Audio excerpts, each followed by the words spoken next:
বর্তমান এই সরকারের নিরপেক্ষতা বজায় রাখার জন্য ছাত্র প্রতিনিধি দাবিকৃত যে দুইজন ছাত্রনেতা ইতিমধ্যে এই সরকারের অন্তর্বর্তীকালীন সরকারের উপদেষ্টা হিসাবে চেয়ারে রয়েছেন জনাব আসিফ মাহমুদ সজীব ভুইয়া এবং জনাব মাহফুজ আলম, তাদেরকে অনতি বিলম্বে পদত্যাগ করতে হবে।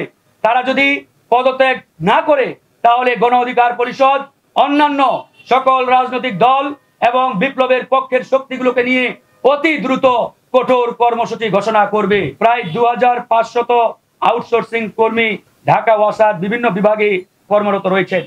ওয়াসা তাদের চাকরির সুরক্ষায় বয়স শিথিল করে রাজস্ব খাতে স্থানান্তরের জন্য অনুরোধ জানিয়ে চিঠি দিয়েছিলেন স্থানীয় সরকার বিভাগকে। এক্ষেত্রে আউটসোর্সিং এর নিয়োগ হলেও পরবর্তীতে স্থায়ী করার সুযোগ রয়েছে বলে এটি ইতিমধ্যে প্রতীয়মান হয়েছে। সুতরাং এই নিয়োগে অনৈতিক সুযোগ সুবিধার মাধ্যমে তারা বৈষম্য বিরোধী ছাত্র আন্দোলন এবং তাদের নাগরিক কমিটির সাথে যারা সম্পৃক্ত তাদেরকে এখানে তারা যুক্ত করেছে এবং তাদেরকে নানাভাবে বিভিন্ন সরকারি দপ্তর, বিভিন্ন সরকারি সেক্টরে তারা ইতিমধ্যে পদায়ন করেছে। আমরা পরিষ্কারভাবে বলছি, গণ অধিকার পরিষদের পক্ষ থেকে যেহেতু বৈষম্য বিরোধী ছাত্র আন্দোলন এবং নাগরিক কমিটির মাধ্যমে তারা একটি রাজনৈতিক দলের উত্থান ঘটিয়েছে এবং একটি রাজনৈতিক দলের আত্মপ্রকাশ ইতিমধ্যে তারা করেছে। সুতরাং এরপর থেকে জাতীয় নাগরিক কমিটি কিংবা বৈষম্য বিরোধী প্ল্যাটফর্মের কোনো ব্যক্তি সরকারি কোনো দপ্তর কিংবা সরকারি কোনো সেক্টরে থাকার আর কোনো নৈতিক কিংবা আইনগত অধিকার রাখে না।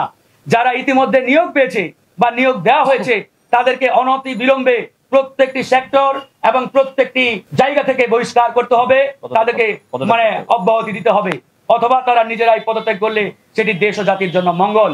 একই সাথে আমি আবারও রিপিট করছি, বর্তমান এই সরকারের নিরপেক্ষতা বজায় রাখার জন্য ছাত্র প্রতিনিধি দাবিকৃত যে দুইজন ছাত্রনেতা ইতিমধ্যে এই সরকারের অন্তর্বর্তীকালীন সরকারের উপদেষ্টা হিসাবে চেয়ারে রয়েছেন জনাব আসিফ মাহমুদ সজীব ভুইয়া এবং জনাব মাহফুজ আলম, তাদেরকে অনতি বিলম্বে পদত্যাগ করতে হবে। তারা যদি পদত্যাগ না করে তাহলে গণ অধিকার পরিষদ অন্যান্য সকল রাজনৈতিক দল এবং বিপ্লবের পক্ষের শক্তিগুলোকে নিয়ে অতি দ্রুত কঠোর কর্মসূচি ঘোষণা করবে। আমরা স্পষ্ট করে বলছি, এই সরকার জনগণের সরকার, কিন্তু জনগণের আকাঙ্ক্ষা বাস্তবায়ন না করে এই সরকার একটি রাজনৈতিক দলকে পিছন থেকে পৃষ্ঠপোষকতা দিয়ে সেটাকে পুষিয়ে পালিয়ে সেটাকে সবল করছে।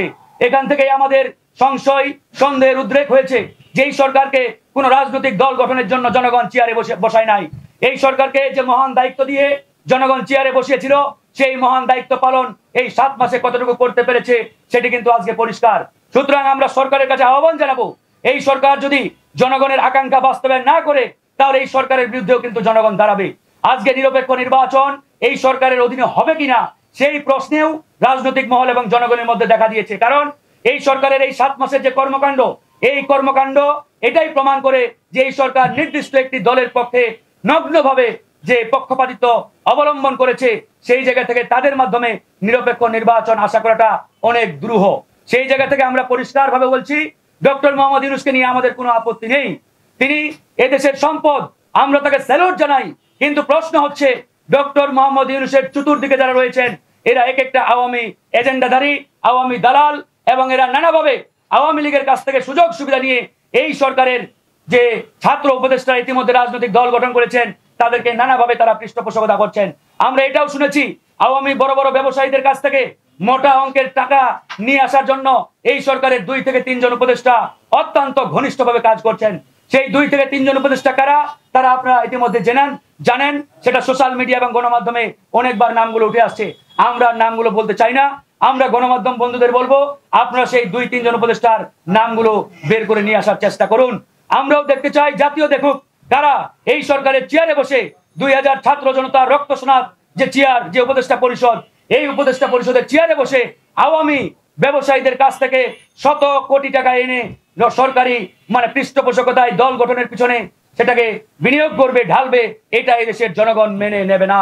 তাই সেই জায়গা থেকে আমরা পরিষ্কার এই সরকারের প্রধান উপদেষ্টাকে আমরা সফল করতে চাই, কিন্তু এই সরকারের প্রধান উপদেষ্টাকে সফল হতে দেবে কিনা তার চতুর্দিকে আওয়ামী উচ্ছিষ্টভোগীরা, এটা আজকে জনমনে প্রশ্ন দেখা দিয়েছে।